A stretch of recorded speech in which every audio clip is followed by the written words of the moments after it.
Alright, for the second set of stories, I'm going to be talking about the first 72 hours of basic combat training. The first 72 hours are probably simultaneously the most boring and the most intense portion of basic training. In those 72 hours, you're constantly under a lot of pressure to do the right thing at all times, and when you get caught fucking up, the entire company, or in my case battery, as I was drilling with an artillery unit for basic, wind up getting punished with physical fitness training. That being said, the PT isn't that hard, and overall it's mostly just to help you build up your body's strength so that when it comes time to do your final PT test, you pass with flying colors. That and reinforce the idea that, you aren't supposed to fuck up in this job, because if you do, it's gonna hurt. So, in the first 72 hours, a lot of what you do is death by PowerPoint. Now, that might sound like not that engaging, and it isn't. The problem is, if you fall asleep, or doze off, or clearly aren't paying attention, you're going to get called out for it. And when you get called out for it, everyone is punished for it. One soldier, in my basic training battery, clearly was kind of dozing off. Now, in the event that you are dozing off, you're instructed to go stand up and stand by the wall, so that way it's harder for you to fall asleep. This soldier simply opted to not do that. Twice.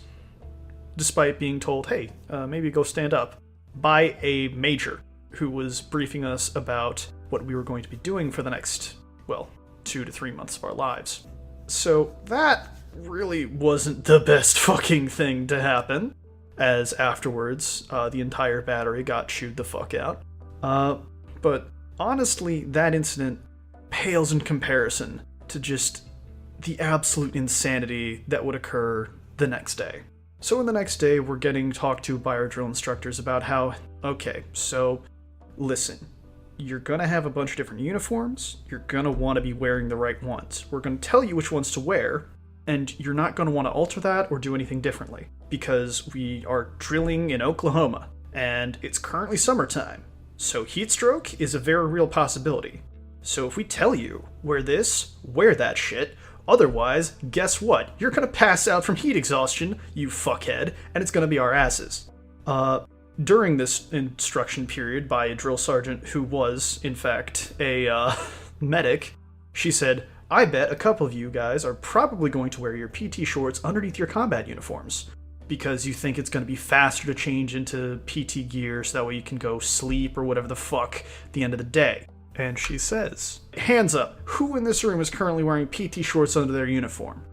One guy in the front of the class raises his hand, and the drill sergeant's like, Jesus fucking Christ, Joe. Why the fuck are you wearing your PT shorts under there? This guy, deadass, says, my underwear doesn't fit, drill sergeant. And at this point, I'm like, oh my fucking god, what the fuck? You actually just said that. You deadass told the drill sergeant that you were so fucking incapable that you couldn't figure out what size your underwear was when you were filling out the recruitment forms. Drill sergeant has a much more visceral reaction than I do, mostly because I have to contain myself, lest I get everyone else in the room fucked up for me laughing at this guy's idiocy. And she says, Jesus Christ, Joe, did your mommy pick out your underwear for you? How the fuck do you not know what size your fucking underwear is? At which point, I shit you not, he responded. Yes, she did, drill sergeant. And at that moment, I realized just how low the bar to enlistment was. And the scary thing is, that guy wasn't even the dumbest person at basic training. In fact, he scored high enough on his ASVAB to wind up going to work in military intelligence. I don't know if he actually passed the coursework, but part of me hopes that he isn't actually working in that branch today. And that's all for this round of stories. If anyone's got a particular topic that they'd like to hear about from my time in the military, or from anything else, feel free to leave it in the comments down below. If I've got a story about it, I'll share it. If not, sorry, my life's kind of boring.